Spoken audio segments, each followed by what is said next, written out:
kita di sini membahas tentang Muhammad Natsir dan dakwah Islamiyah. Muhammad Rum pernah berkata, kecermatan dan ketelitian Muhammad Natsir dibangun karena kebiasaannya mempelajari Al-Quran dengan teliti. Bahasanya dihargai dan dipuji orang.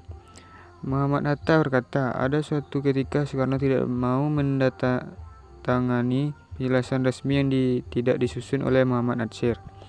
Muhammad Natsir lebih menitik beratkan uraiannya tentang dakwah bil hal hikmah. Ini bisa dibaca lebih lanjut dalam bukunya Fiqh Dakwah. Setiap kita adalah dai, penyampai informasi atau berita benar sesuai dengan latar belakang ilmu pengetahuan kita.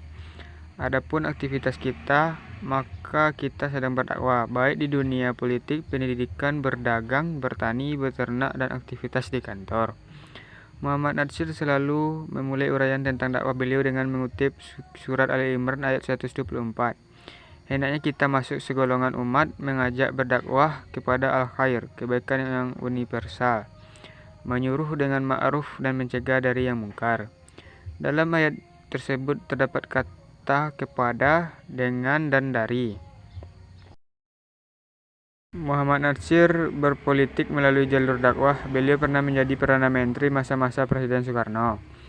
Berpolemik dengan Soekarno tentang asas negara, Natsir ingin negara Islam, sementara Soekarno ingin negara sekuler, tapi keduanya tidak berhasil.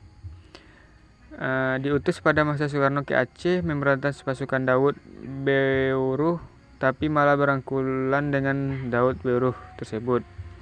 Anda Muslim, saya juga Muslim. Jika di antara kita yang mati dalam pertempuran, tidak ada yang mati syahid.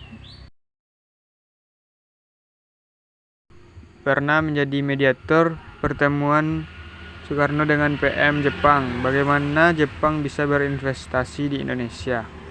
Setelah itu investor Jepang berdatangan ke Indonesia menanamkan modalnya. Kemudian investor Jepang datang menawarkan hadiah apa yang diinginkan oleh Muhammad Natsir.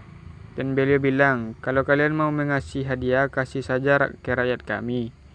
Saya tidak berhak menerimanya. Saat pulang ceramah seharian, dan para dai terpencil yang kebetulan sedang ada di Masjid Al-Furqan, kantor pusat Dewan Dakwah, langsung beliau keluarkan amplop yang berisi uang sebagai penceramah tadi dari kantong celana dan bajunya, dan langsung dibagi-bagikan ke mereka tanpa dilihat berapa isi amplop tersebut. Kampus kita sekarang ini, yakni Universitas Muhammad Natsir, adalah untuk mengenang jasa beliau dalam berdakwah di bidang pendidikan. Universitas Muhammad Natsir kita sebut kepanjangannya sebagai Univ M Natsir, atau jika sudah familiar disebut Muhammad Natsir saja, kurang pas dengan sebutan UMN. Sebagai bagian dari aktivitas akademik, mahasiswa dan dosen pengelola kampus harus membaca dan mengenai biografi beliau. Bangsa yang beretika adalah bangsa yang menghargai jasa pahlawannya. Muhammad Natsir adalah pahlawan nasional yang dirujuk keteladanannya oleh dunia, terutama dunia Islam.